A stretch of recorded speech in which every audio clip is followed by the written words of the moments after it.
Olá. Redução de investimentos em programas sociais, congelamento de salários, contingenciamento nas áreas de saúde e educação. São muitas as reações à proposta de emenda constitucional PEC 241 que o governo federal encaminhou ao Congresso. O argumento principal é de que seja a solução para conter os gastos públicos através de um novo regime fiscal. Se aprovado, terá validade por um período de 20 anos. Nas votações em primeiro e segundo turno na Câmara Federal, o governo saiu vitorioso. O próximo passo é a votação no Senado, que deve acontecer em novembro. Agora, com nova numeração, PEC 55. Até lá, ainda deve haver muita discussão e muito lobby, mas também muita mobilização da sociedade. Para conversar sobre a proposta do novo regime fiscal brasileiro, o Opinião Pernambuco de hoje convida Luiz Henrique Romani, economista, pesquisador da Fundação Joaquim Nabuco. Paulo Rubens Santiago, professor da UFPE e ex-deputado federal. Daniel Rodrigues, professor do Centro de Educação da Universidade Federal de Pernambuco. Bem, sejam bem-vindos ao programa. E a gente começa com você, Romani, porque o novo regime fiscal se propõe a promover o crescimento econômico, mas considerando, sobretudo, o corte em gastos públicos. Bem, é preciso fazer algumas qualificações aí. O argumento do governo, quando é enviado a proposta, ele tem uma argumentação que segue a proposta. O argumento é que você tenha um crescimento dos gastos constante, de maneira que você mantenha o atual nível de gastos e, com o tempo, com o crescimento do PIB, o gasto em relação ao PIB caia. Não é que vai reduzir o ano que vem os gastos, vai reduzir, proporcionalmente ao PIB vai cair. Com isso, com esse sinal muito forte ao mercado, se espera que volte uma confiança aos investidores e que os investidores, então, façam com que o PIB cresça. Esse é, digamos, o argumento que foi utilizado no envio da documentação para o Congresso, né? Não que eu concorde com isso, mas é basicamente esse o argumento, com base, digamos, numa parte da teoria econômica que entende que um ambiente com controle fiscal é mais salutar para a economia. Esse controle, ele seria necessário, Paulo Rubens, ou essa proposta está totalmente equivocada? Olha, nós temos participado de vários debates e a gente começa dizendo que, do jeito que o sol é quente e o mar é salgado, o Brasil vive uma crise fiscal. Reconhecer essa crise fiscal não é propriedade nem do presidente Michel Temer, nem do ministro Henrique Meirelles. A questão é, quando você aborda a crise fiscal, o diagnóstico que está sendo feito pela PEC é correto? Em primeiro lugar, não é. Em segundo lugar, as medidas que são propostas para que você possa reequilibrar receitas e despesas são corretas? Também não são. Qualquer manual de contabilidade e orçamento indica que, numa situação de desequilíbrio, você tem que mexer tanto no lado da receita quanto no lado da despesa. E se você olha a despesa como resultado de várias parcelas, como numa conta de matemática simples, você tem que mostrar à sociedade, mostrar aos economistas, às universidades, aos empresários, coloca sobre a mesa quais são as parcelas das quais se compõe o gasto público. Você pode ter 5 parcelas, pode ter 10 parcelas, e quando você olha cada parcela do gasto público, qual é a que mais pesa para o desequilíbrio? Efetivamente, não é a despesa com o servidor público civil da União, não é a despesa com a saúde, com a educação, com a ciência e tecnologia. A maior despesa, enquanto parcela isoladamente dos gastos públicos, é a despesa com os juros e com a amortização da dívida pública. Ora, se você erra no diagnóstico, fatalmente você vai errar na prescrição do tratamento e no uso dos medicamentos. E aí vem a pergunta, mas como é que eles erram no diagnóstico? É por imperícia, é por falha técnica? Não é. É por uma opção de ajustar as contas, deixando de lado a parcela mais importante, que mais pesa para o desequilíbrio, que é a despesa com juros e com a amortização da dívida pública, e colocando para um outro segmento da sociedade o ônus de fazer o ajuste fiscal nos moldes como eles estão propondo. Você vincular o crescimento do gasto público à inflação do ano anterior. E um outro dado, eles vendem gato por lebre, porque quando se propõe a fazer o ajuste fiscal, recuperar o crescimento econômico e recuperar o PIB, esse crescimento econômico e essa evolução do PIB não vão transbordar automaticamente para o aumento do gasto público, porque o gasto público ele passa a ser vinculado a essa regrinha, que é uma variação da inflação anterior. Então, nós estamos dizendo com muita clareza, a PEC é uma fraude, ela é uma fraude no diagnóstico, ela é uma fraude nas medidas em que propõe e ela mantém privilégios pelo lado da Receita, como as grandes desonerações que foram praticadas, em parte no governo de Fernando Henrique, mas sobretudo nos mandatos de Lula e Dilma, não faz uma reavaliação dessas desonerações, tanto no orçamento fiscal quanto no orçamento da Seguridade Social, ou seja, mantém privilégios, não revê privilégios do Banco BNDES para as empresas, os próprios privilégios do Banco Central no câmbio, no ano passado, um prejuízo de quase 90 bilhões, nada disso a PEC revê. Então, quer passar o ônus da conta para os que mais precisam do Estado e vai deixar o Estado a serviço da dívida. Eu complementaria um problema aí no diagnóstico, pelo lado da Receita. Este ano está havendo uma redução muito grande, real, na receita do governo, por conta, em parte, da crise econômica, o PIB menor vai ter menos pessoas pagando imposto, e, em parte, porque a economia está mudando e o nosso regime fiscal está antigo. Por exemplo, atividades novas vão surgindo como o Uber e nada é taxado. O taxista paga suas taxas, agora o cara do Uber não. Coisas da internet vão acontecendo e não tem impostos. Então, a economia está se transformando e o nosso regime fiscal não. Tem vários outros debates também sobre transferência de herança e tal. Então, a gente hoje tem um problema de déficit, sim.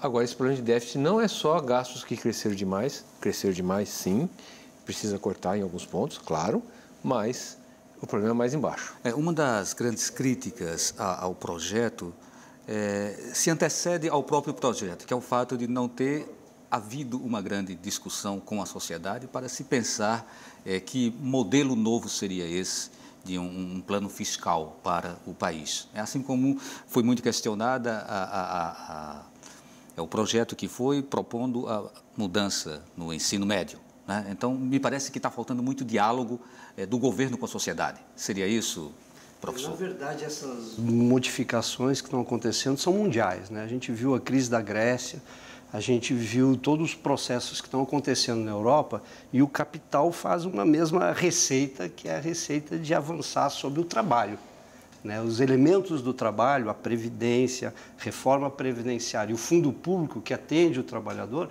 isso aí está sendo colocado como um teto. E o interessante, então, para colocar como teto, ele precisa adentrar em direitos, ele precisa não ter essa vontade de negociar, porque a negociação, como o Paulo falou e foi colocado aqui, ela é injusta, ela é desigual, ela cobra daqueles que necessitam e favorece um acúmulo violento, né, de concentração de capital. O sentido da reforma, e a PEC é só mais uma, como você identifica, é um profundo reordenamento, digamos assim, do tamanho e das respostas que o Estado tem para dar para os trabalhadores e para o conjunto.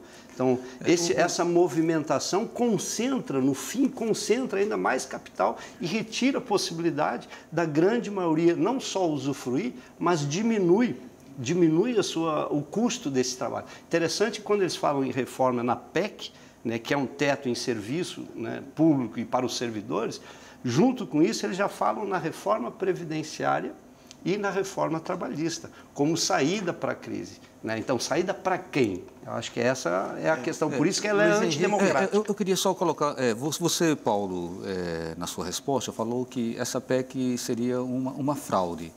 Eu queria colocar se, por ser fraude, ela seria inconstitucional, já que ela propõe, de uma forma muito apressada, uma mudança na Constituição. Eu só recuperar uma preocupação que o Luiz Henrique colocou, é que na exposição de motivos, né, o nosso telespectador pode, lá no Google, na internet, coloca PEC 241, são 2 páginas apenas. Na primeira você tem 2 artigos e na segunda você tem a exposição de motivos. Na exposição de motivos é clara a referência a sustentabilidade do gasto público e a sustentabilidade da relação dívida-PIB. Eles praticamente se traem. Na verdade, eles estão dizendo, olha, eu quero controlar o gasto público, porque a minha preocupação maior é com a situação da dívida como proporção do PIB. Isso pode ser uma preocupação legítima em qualquer país, mas, na verdade, eles se traem porque dívida é numerador e PIB é denominador. Se eu quero mudar a natureza da fração, tanto eu posso mexer em cima quanto eu posso mexer embaixo. Só que eles não querem, na verdade, equacionar a dívida como proporção do PIB, porque eles esquecem de fortalecer a receita, eles esquecem de rever as desonerações, e há argumentos, sim, de que a PEC é inconstitucional, usando como referência outras decisões do Supremo Tribunal Federal que consideram vinculação constitucional um princípio da Constituição. Por exemplo, segundo a Constituição Federal, a União só pode intervir na administração dos estados e municípios quando governadores e prefeitos deixam de cumprir o princípio constitucional da vinculação de recursos para a educação e saúde.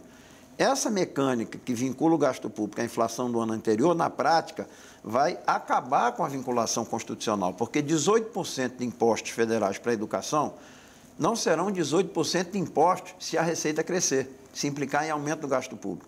Serão, na prática, em 20 anos, como publicou a Associação Nacional de Pesquisa em Financiamento da Educação, os 18, com uma previsão de crescimento real de receita de 3% ao ano, em 20 anos, os 18 deixarão de ser 18% de impostos e cairão para 10% de impostos. Se você aplicar essa PEC para trás, como dizia o Dorico Paraguaçu do Bem Amado, você aplica a PEC para trás, para 2002, Pernambuco não tinha recebido universidades em Vitória de Santo Antão, Caruaru, Garanhuns, Serra Talhada, Petrolina, institutos federais de educação. Por quê? Porque isso implicou, sim, um aumento muito maior do gasto público em relação à inflação.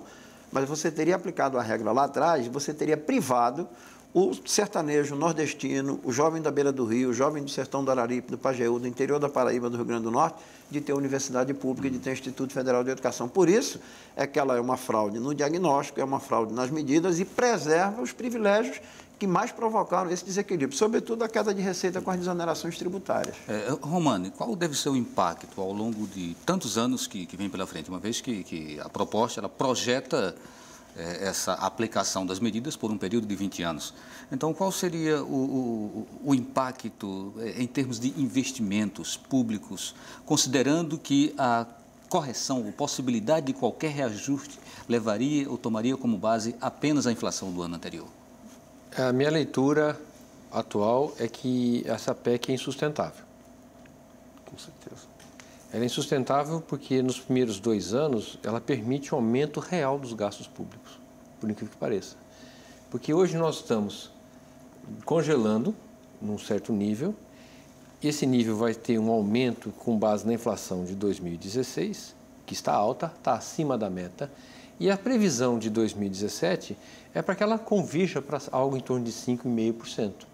Isso permitirá com que haja um crescimento real nos gastos de 2,5% no ano que vem. Cresce esse ano e cresce no ano que vem. Cresce esse ano, cresce no ano que vem, e eu amarro a perna de 18 anos para frente, quando eu não sou mais presidente. Agora esse crescimento já está balizado numa situação extremamente catastrófica. Sim, né? não. Ou seja, veja, em 2014 já tinha um ajuste fiscal implementado. Em 2014, na universidade, que todo mundo sabe, a gente já estava estrangulado. Então, sim, é desse estrangulamento que vai haver o crescimento, só para ficar claro que não é um avanço. O que eu estou dizendo é que o que se está se entregando é um futuro para se manter o status quo hoje. Exatamente. E, nessa lógica, não fecha a conta no futuro. O próprio presidente Temer falou assim, mas tem um mecanismo que com 10 anos pode mudar a regra.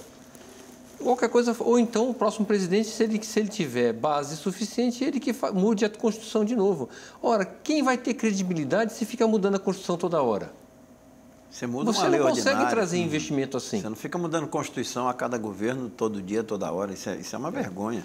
E para ela fechar, é preciso que passe o que eles estão falando, a reforma da Previdência. Que se não passar a reforma da Previdência, não vai ter para pagar salário daqui a 4 anos. Uhum.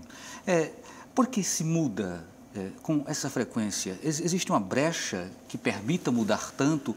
Até onde trazer essas mudanças, aí volta a questão do constitucional ou inconstitucional. Até onde uma Constituição pode receber tantas emendas numa velocidade tão grande em tão curto espaço de tempo? Né? Essa é uma questão que a gente deixa para responder no próximo bloco. A gente faz um intervalo e volta daqui a pouquinho.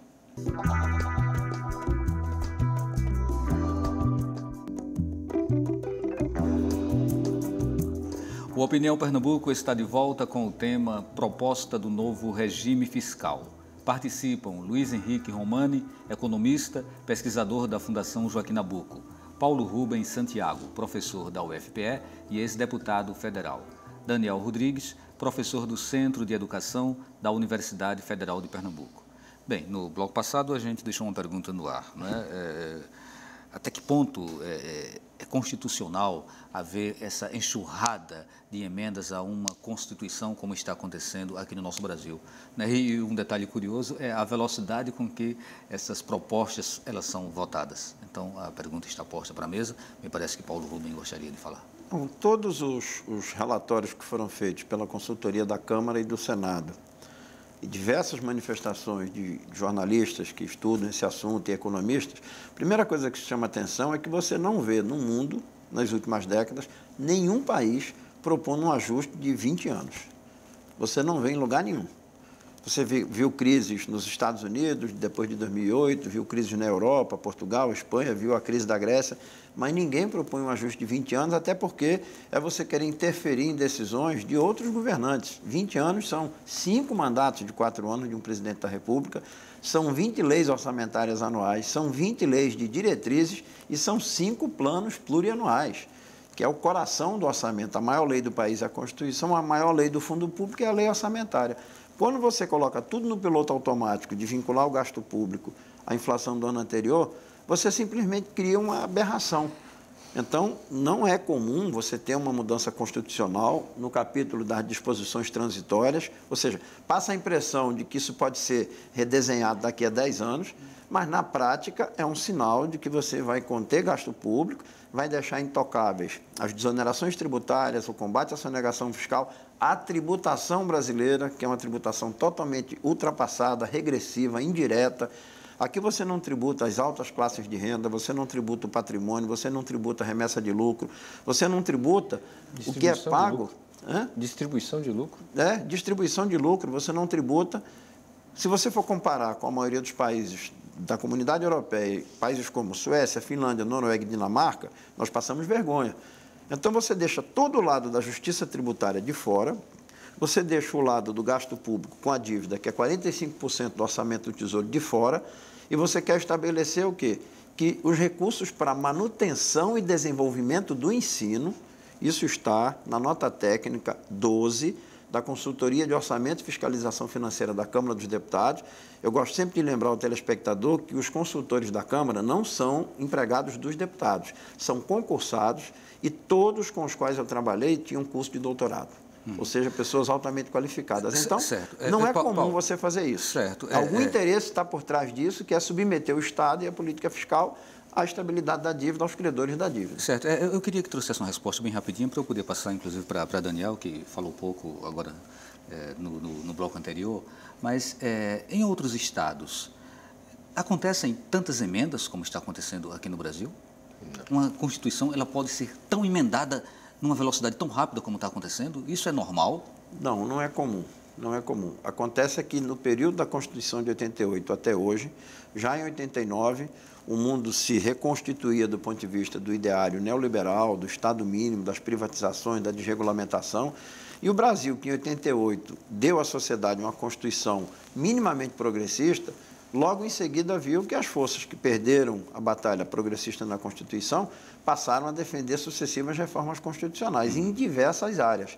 Mas as mais importantes que você podia imaginar, a área tributária, a regulamentação do sistema financeiro, a própria política monetária, o sistema de combate à inflação, nada disso foi alterado, porque nesse aspecto prevaleceu o conservadorismo que está vigente até hoje. Ok, professor Daniel, por que está se mexendo tanto na nossa Constituição? Não tem problema se mexer se fosse para ajudar a melhorar as condições de vida do povo brasileiro. Mexeríamos todo dia e toda hora. O sentido dessas mexidas e o que está por trás é justamente esse. Há uma necessidade do capital dar uma resposta imediata ao seu problema de acumulação, com a perda de receita, com a perda da dinâmica que acontece no Brasil. Então, esse sentido, politicamente, Dilma já não conseguia mais responder o ajuste fiscal. Ela propôs o PL 257, cortou gastos. Em 2015, ela disse que ia cortar a universidade, ia transformar, reduzir a universidade, serviços públicos em geral, mas não tinha mais a condição da voracidade do capital em efetivar essas políticas. Então, a rapidez é justamente essa necessidade de consolidar um teto. Eu acho que a palavra teto é super interessante, porque ela rebaixa a condição para o crescimento futuro das questões que a gente precisa resolver no Brasil. Interessante quando você falou da taxação, né, da remessa de lucros, foi um dos grandes elementos que houve o golpe em 64 contra o Jango. O Jango vai na ONU e diz, a gente precisa, um capitalista, né, fazendeiro, diz, a gente precisa regulamentar o envio de remessas, né, que está sendo feito à sangria brasileira. Isso foi em 64. Veja que interessante que é uma coisa que hoje não se coloca, né, que seria taxação dos iates, né, helicópteros. Há 10 anos atrás eu vi uma estatística que o Brasil era o terceiro em frotas de helicóptero do mundo, só perdia para o Japão e para os Estados Unidos. Então, na verdade, essa pressa tem esse sentido, né, salvaguardar esses interesses, que são grandes interesses que estão em jogo, né? Não é à toa que a educação, por exemplo, nos últimos anos, né, vem ganhando proporções enormes de enriquecer novos ricos. Aqui em Pernambuco também tem novos ricos, né, com a educação privada, né, associada agora ao capital internacional. Então, tem que dar resposta a esse setor, aí toda a pressa é bem-vinda para eles, né? Para a gente não, porque para a gente significa perdas concretas de direitos, perdas concretas de avanços em áreas sociais.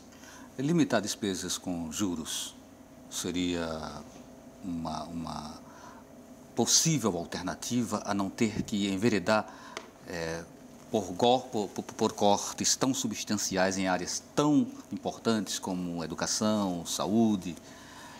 Teria outras alternativas que não essas que estão sendo adotadas na proposta do governo? Sim, mas não com facilidade. Não é tabelando juros que você vai conseguir reduzir os gastos com juros. Essa é uma coisa que é importante, porque senão você vai para o calote e aí é rompimento com a comunidade financeira internacional, isso é muito danoso. O caminho, que já foi usado pelo Brasil antes, é mostrar consistência na sua política fiscal. Nós já conseguimos antes, com uma meta de superávit primário, que era negociada ano a ano, era cumprida. Isso era suficiente para ir trabalhando esse pagamento dos juros. E o Brasil testou taxas reais de juros bem baixas, sem que houvesse inflação.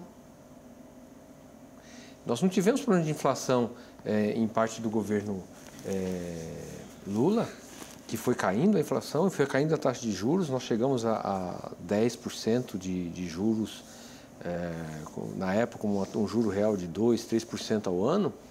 Nós chegamos a esse número de 2% ao ano, 3% ao ano, sem que a inflação se avançasse. Uma situação dessa diminui o serviço da dívida, foi o que fez com que a dívida líquida saísse de 67%, 68% no fim do governo FHC e hoje está se falando em 44%, 45%. E nós estamos mal. Poxa, mas está menos do que no FHC e conseguimos reduzir em proporção ao PIB. Por quê? Porque cresceu o PIB. Numerador e denominador. Cresceu o PIB. Você mexe em cima, mexe embaixo. O que acontece é que em 2 anos de recessão, isso aí explode, claro. Agora, se você projetar, vai continuar caindo o PIB 3% ao ano, esse ano a previsão que a gente tem lá, 3,1%, não vai continuar caindo 3,1% ao ano o resto da vida. Então, nós não temos uma sangria desatada a ponto de necessariamente usar uma medida tão drástica quanto esta. Uma medida que não se sustenta, porque Paulo pode... Eu vou até provocar Paulo. Qual a probabilidade de passar a reforma da Previdência e uma reforma fiscal suficientes para ajudar a fechar essa conta? Eu acho que não passa. Eu acho que não passa. A reforma da Previdência como eles estão querendo. Porque na hora que vai falar em perder voto, mesmo eles estando junto hoje, na hora vira. Mas vira. Paulo pode explicar melhor do que eu, porque ele entende essa dinâmica. Você acha que essa reforma da Previdência vai ser discutida com a sociedade ou ela vai... Eu acho que ela não passa, como não passou quando o FHC quis fazer e Temer era quem cuidava disso. Não passou. Só teria uma... Paulo, Daniel, eu só teria uma expectativa de não passar se o que está acontecendo agora com a juventude, que são, por exemplo, as ocupações nas escolas. Hoje mesmo vim de Vitória, né, que tem uma ocupação estudantil. Na UFPE são 6 centros que estão ocupados. Eu só teria essa certeza que não passaria se houvesse efetivamente uma construção de um movimento, de uma greve geral, exatamente para poder barrar, porque a velocidade do impeachment, a velocidade da reforma previdenciária, que são algo extremamente graves, né, extremamente, né, delicados, né, e com o apoio da grande mídia, né, diga-se passagem, que tem todo um discurso, né, é muito grande. Então, Daniel, você acredita nessa mobilização, sobretudo depois do que aconteceu na semana passada, quando o Supremo ele determinou que... Vê que interessante. Que o ponto ele deve ser cortado em caso de greve? As medidas econômicas e as medidas políticas. Tem a lei antiterrorista, que já está em vigência, né, que é uma lei criada em 2015 para abafar, né, as respostas à luta contra os megas eventos que aconteceram, né, Copa do Mundo, né, que houve toda uma insatisfação em 2013, né, com estudantes na rua. Então já tinha uma medida política, né, para coibir, e agora o Supremo se antecipa, não discute legalidade.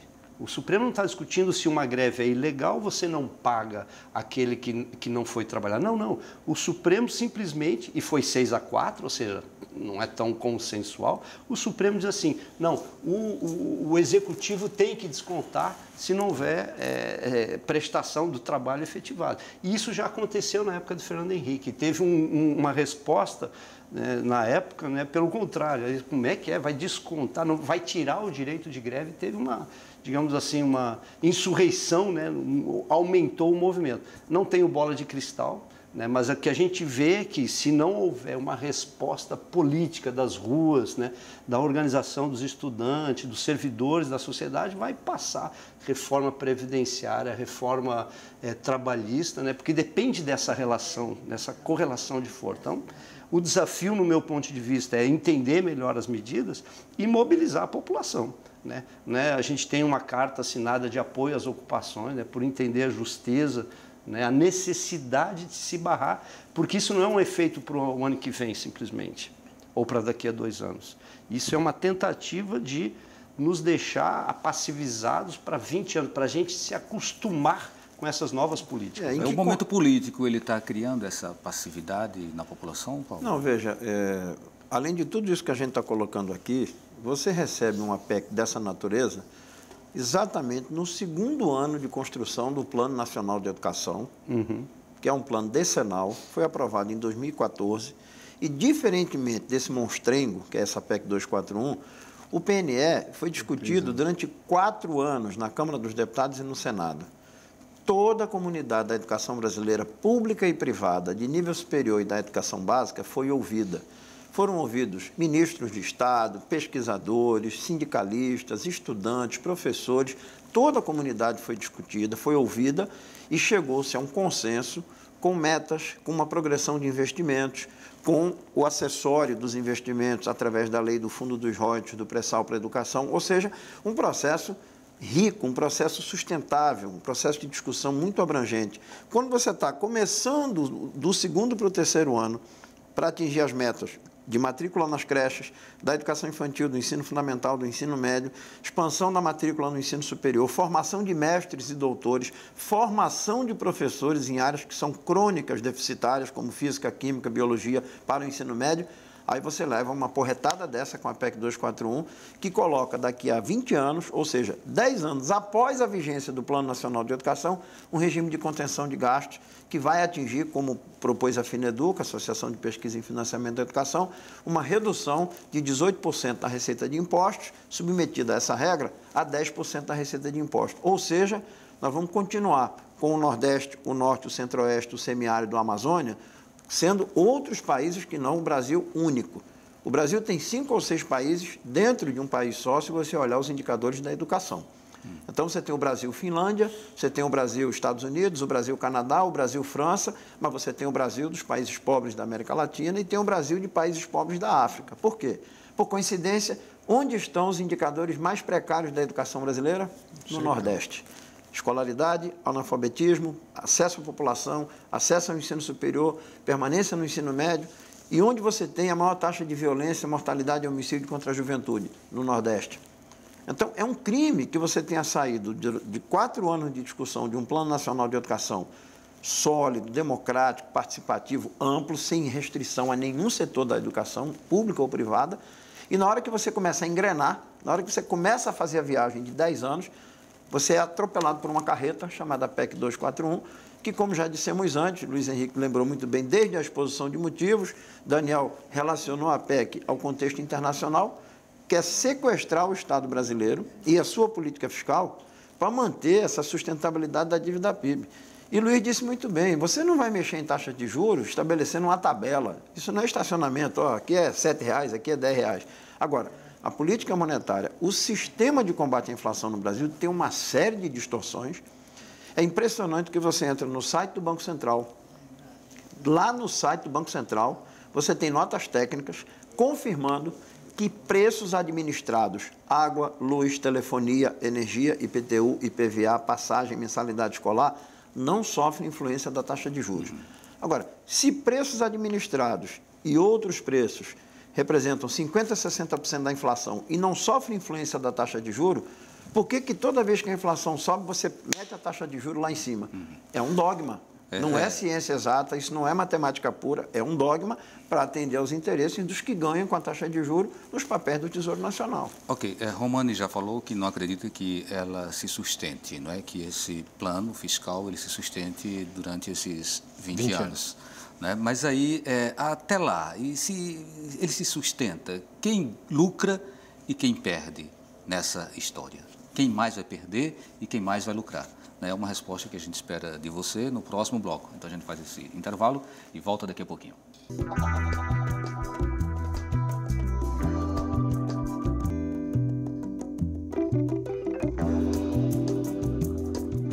Opinião Pernambuco está de volta conversando sobre a proposta do novo regime fiscal brasileiro.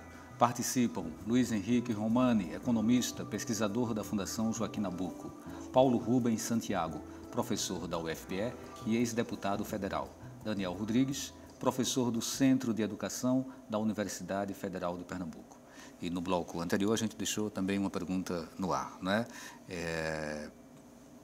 Valendo essa proposta de emenda constitucional que foi apresentada pelo governo, ela prevê aí 20 anos. Até onde ela se sustentar, quem estará lucrando e quem estará perdendo? É sempre difícil isso. É muito fácil dizer quem está realmente perdendo. Que nós não falamos ainda, que é a questão da saúde. Toda a população brasileira que precisa da saúde pública vai sair perdendo. Por uma simples questão de que a população está envelhecendo. Quanto mais velho, maior é o gasto com saúde. E, além disto, a saúde vai avançando. As técnicas vão ficando cada vez mais complexas e mais caras. Então, a tendência é que precisaria ter um crescimento dos gastos de saúde. Se eu coloco um limite, tá certo? O limite não é... Você pode diminuir outra coisa para aumentar a saúde. Mas vai virar uma briga entre os pobres. Mas vai virar uma briga. Por quê? Porque o teto está lá colocando o máximo e alguns pontos vai estar pressionando. A Previdência vai estar pressionando, porque a população está envelhecendo, está se aposentando. Os gastos de saúde estão pressionando, porque a população está envelhecendo e a saúde está ficando mais cara. A população continua crescendo, então você precisa ter mais escolas, você precisa ter mais professores, e a saúde, a educação suprida pelo Estado. Então, isso vai gerar uma confusão. Ou você para os investimentos em estrada, e aí quem paga é o empresário, o trabalhador, porque não vai perder competitividade, ou você atende um ou outro. Colocando um teto dessa maneira, atende um ou outro, mesmo que a gente volte a crescer e mesmo que a gente volte a ter arrecadação de impostos. Né? E o lucro? O lucro só para rentista. Quando a gente fala rentista, é aquele que tem títulos do governo federal. Agora, mesmo assim, se isso acontece, do jeito que eles estão prevendo, o estoque da dívida cai e não se sustenta não tem argumento mais para cobrar 14% de juros. Isso vai cair também a taxa nominal de juros. Deixa de ser um porto seguro também de rentabilidade tão grande. Então, mesmo os rentistas vão ter uma perda. Então, é uma soma de conta negativa. Mas o interessante dessa PEC é que mesmo que há uma perda, a perda maior, ou seja, o teto, ele impede, no melhor cenário possível da economia, impede, por exemplo, uma recuperação do investimento em saúde ou educação. Ou seja, ele garante, em última instância, para os rentistas, para esse capital. Ele vai garantir, digamos, o máximo, em vez de ser o mínimo, o máximo. Né? Eu acho que isso tem vencedores nessa disputa desse fundo público. Eu diria o seguinte, e tem uma outra perversidade, como vocês já colocaram, de tirar de um lado e de outro, que coloca o servidor, não vou poder dar o aumento para o servidor se eu for ter que construir um hospital. Ou eu construo o hospital ou pago o servidor, porque a conta tem que fechar naquele teto. Né? E aí, Daniel? Só para complementar um dado que é público, eu posso acessar, você pode, o telespectador pode. Se você se preocupa, qual é o peso das despesas de pessoal civil da União, servidor público da União, dentro da receita corrente líquida? O limite, ele varia no mínimo de 50% e no máximo 60%. Qualquer telespectador que entrar na página do Ministério do Planejamento, clicar em publicações, boletim estatístico de pessoal, vai descobrir que hoje a despesa de pessoal civil da União, como proporção da receita corrente líquida, para um limite de 50% até 60%, sinal vermelho, está em 20%. Então, é um crime jogar nas costas do servidor público, sobretudo daquelas carreiras essenciais de Estado, educação, ciência e tecnologia, saúde, receita, polícia, Polícia Federal, Polícia Rodoviária Federal, Procuradoria da Fazenda, a responsabilidade com o ajuste dessas contas. E tem um outro dado. O artigo 2º da PEC, ele revoga a emenda constitucional 86, que foi aprovada no ano passado. Veja o grau de sofisticação da safadeza. Você aprova uma emenda constitucional há um ano que vinculou uma progressão para os gastos da saúde como uma proporção da receita corrente líquida. Foi aprovado no ano passado que em 2017 a saúde vai ter 13,2% da receita corrente líquida e chegar em 2020 com 15% da receita corrente líquida. O que a PEC faz? A PEC revoga isso e aí, para fazer um gesto de boa vontade, o que ia transferir em 2020 dá em 2017, 15%. Só que a partir de 2018, pau na saúde, a saúde volta a ter o controle da regra da inflação do ano anterior. Não dá. Daqui a pouquinho eu passo a palavra para você, Daniel, mas o pessoal da produção está me pedindo para inserir uma fala do reitor Anísio Brasileiro, a posição dele sobre a PEC. Vamos. Particularmente na UFPE, nós temos uma intensa expansão com qualidade da nossa instituição.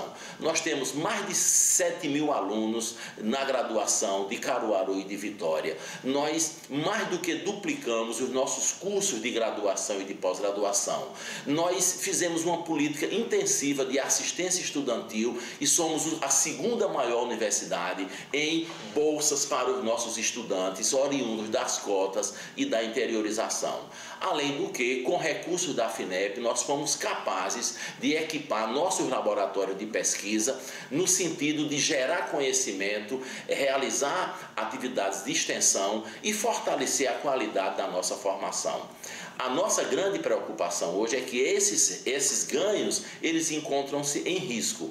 Por quê? Em primeiro lugar, por conta do contingenciamento dos recursos do orçamento que podem vir a comprometer o custeio da universidade e, em especial, há toda a parte voltada para a segurança da instituição, que é algo absolutamente essencial. Em segundo lugar, o contingenciamento do orçamento pode levar a uma desestruturação dos laboratórios de pesquisa e uma perda de nossa capacidade de gerar conhecimento no plano nacional e internacional. Da mesma forma, os recursos próprios que a instituição, com a sua competência, é capaz de gerar, ficam também comprometidos porque inserem-se no orçamento da instituição, que fica amarrada ao IPCA anual e à inflação. E, por fim, a grande preocupação que nós temos é com as pessoas. Nós temos um compromisso com nossos estudantes através da interiorização e das cotas, e nós não podemos comprometer as políticas de assistência estudantil, as casas de estudante, o restaurante universitário, de tal maneira que os estudantes que, por mérito, ingressaram na universidade, possam nela permanecer e concluir seus cursos com sucesso. Temos uma grande preocupação também com a questão de pessoal e a reposição dos quadros da universidade.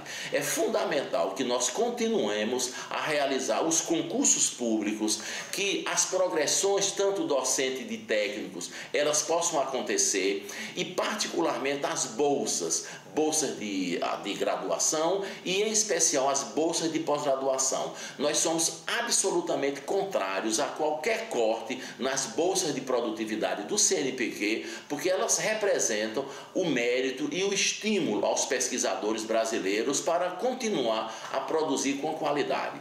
Gostaria, portanto, de, nesse momento importante da vida brasileira, de conclamar a comunidade da universidade a debater, a discutir os desafios para a nossa instituição e, particularmente, em um clima de diálogo com os nossos estudantes, auscultar suas reivindicações, suas ansiedades, suas expectativas, de tal maneira que nós possamos, em um diálogo franco e aberto, construir outras alternativas que não aquelas que estão postas hoje pela estrutura da PEC 241, que comprometerá certamente o futuro da Universidade Pública Brasileira. Então, retomando, o que se percebe é que a PEC, ela, da maneira como está sendo apresentada, ela pega em cheio a questão da educação. Inclusive, tem um outro dado que é interessante a gente trazer, eu acho, aqui nesse debate, que é o fato de que antes o pré-sal já estava sendo colocado como uma possibilidade de investimento para a educação e para a saúde. E agora a gente tem um pré-sal também comprometido, né? Isso faz parte de todo esse grande projeto de retirar o Estado da participação produtiva no planejamento do crescimento, no planejamento do desenvolvimento, na expectativa de investimento social, na infraestrutura. Mas o Estado não deixa de fazer política fiscal, ele continua cobrando imposto, cobrando contribuições, arrecadando, mas o destino primário, o destino fundamental da arrecadação não é o desenvolvimento. Não é aquilo que o telespectador vai encontrar no artigo 3º da Constituição, os objetivos da República Federativa do Brasil. Passa a ser um Estado que vai tributar de maneira injusta, vai arrecadar, vai deixar de tributar para os mais ricos, e o que arrecadar vai primeiramente para a dívida pública, para os credores que têm lá o seu capital rendendo juros. Daniel, nós ainda teremos a votação no Senado. O que se dá para fazer ainda? Eu acho que a gente não pode perder tempo, né? Tem que apoiar essa mobilização estudantil no Brasil inteiro, tem que participar, construir uma greve forte, porque não adianta só ficar falando sobre a PEC. Sem medo do corte de salário. Enfrentando, porque também tem muito blefe também, a gente tem que entender que é um jogo e esse jogo, às vezes, tem um blefe também. O Supremo fez aquela força de dizer para vocês não entrarem em greve porque a situação é calamitosa. Aí não vai fazer uma greve por um salário do ano que vem, não. É uma reestruturação organizativa do Estado brasileiro. Isso que é muito sério. E tem outras leis, é importante dizer que não é só a PEC, não. Né? O PL 257, por exemplo, muda uma palavrinha, dizendo que a lei da responsabilidade fiscal agora não é mais, o teto não é mais o servidor público, muda para pessoal, ou seja, o conjunto de pessoas, né, que são pagas pelo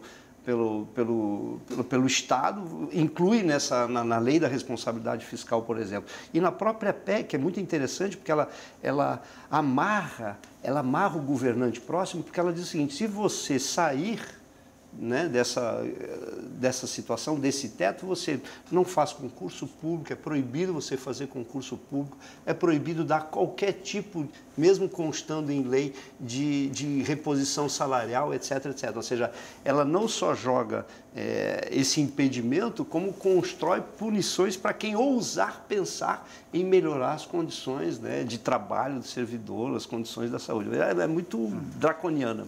Romani, como que a ideia de terceirização, quer dizer, que é uma proposta que daqui a pouco ela também vai entrar com toda a força, as concessões e as PPPs dialogam com a proposta de emenda constitucional 241?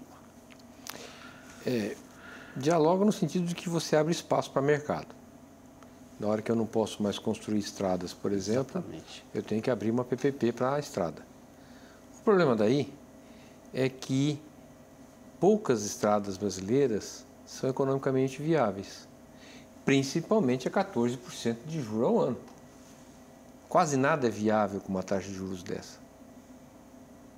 Então, você, em tese, abre espaço para parcerias públicos-privadas ou para a própria concessão, como estradas, portos, aeroportos, toda a infraestrutura que o Estado não terá que pagar.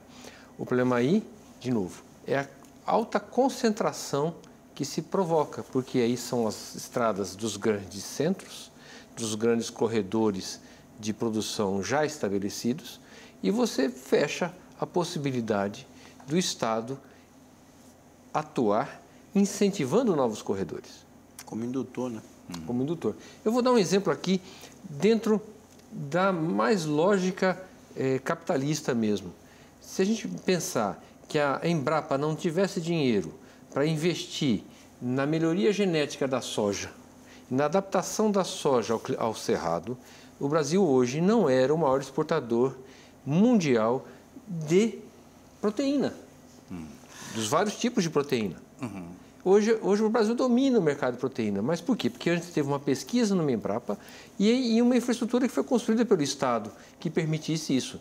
Não estou aqui, de novo, tem toda uma questão aí de social, de expulsão de população, de indígena e tal, mas mesmo na lógica capitalista, sem o Estado ajudar esse começo, como faz? Certo. A gente está com o tempo chegando ao final. A produção falou que temos 3 minutos. 3 minutos. Então, assim, eu tenho ainda, quero que a gente aprofunde um pouco essa questão que eu joguei agora aqui no final, né? Só que eu falei em terceirização, falei em PPPs e falei em concessões. Ainda tem as privatizações, que tudo isso converge para um Estado mínimo. É isso que acontece, Paulo? Um minuto e meio para você e para deixar o Daniel também falar um pouquinho. O que a gente percebe é que, mesmo nas propostas de PPP, parceria público-privada, quem vai financiar é o fundo público. Provavelmente é o BNDES que vai financiar com juros subsidiado, coberto pelo Tesouro, ou seja, coberto por todos nós. Segundo, você tem uma grande concentração em poucas empresas, isso vai incidir na fixação de tarifas, na fixação do preço dos serviços, o que pode ter um rebatimento na inflação de custos, né? E, ao mesmo tempo, a desnacionalização de toda a infraestrutura vai fazer com que, de tempos em tempos, esses grandes grupos internacionais possam remeter para as suas matrizes, na Alemanha, na França, na Espanha, na Itália, em qualquer lugar que seja, grandes somas de lucro que não é tributado com imposto de renda no Brasil. Então, não é simples você chegar a dizer, o Estado não pode, eu vou entregar para os outros, porque você perde soberania, você não tributa a remessa de lucros, você pode ter uma formação de cartéis, de oligopólios, pressionando por uma alta de tarifas, vai aumentar a inflação de custos, ou seja, não é uma decisão soberanamente inteligente para o país. Daniel, complementa. Eu acho que está esse modelo de exploração do trabalho, esse modelo de organização da sociedade não só está esgotado, como ainda vai querer retirar mais ainda do trabalhador, né, a partir da reforma da Previdência, a partir do processo de privatização que já vinha em curso. Hoje, por exemplo, em matéria de educação, os cortes nas bolsas, né, os cortes que já vinham acontecendo, vão ficar cada vez mais, digamos assim, mais violentos, na medida que, como alternativa, vai estar aí as empresas privadas oferecendo, né, serviço na área de educação, na área da medicina, etc. Então, não é essa equação a ser resolvida, ela é extremamente danosa e desigual. Então, ou a sociedade começa a se repensar, né, esses fundamentos, né, e se mobilizar, ou vai haver uma reacomodação, né? Depois de um terremoto, a reacomodação, só que em patamares muito mais empobrecidos na nossa construção da nossa soberania, patamares muito mais empobrecidos na construção da ciência e tecnologia, patamares muito mais empobrecidos na qualidade de vida das pessoas. Então, o desafio é muito grande, a estratégia é danosa e a gente precisa, nesse sentido, fazer debates, né, e mobilizar para enfrentar essa situação. Ok, agradecemos a sua participação, Daniel. Obrigado. Paulo. Obrigado também. Romani. Obrigado. Agradecemos também a sua participação. O programa Opinião Pernambuco de hoje fica por aqui. Até o próximo.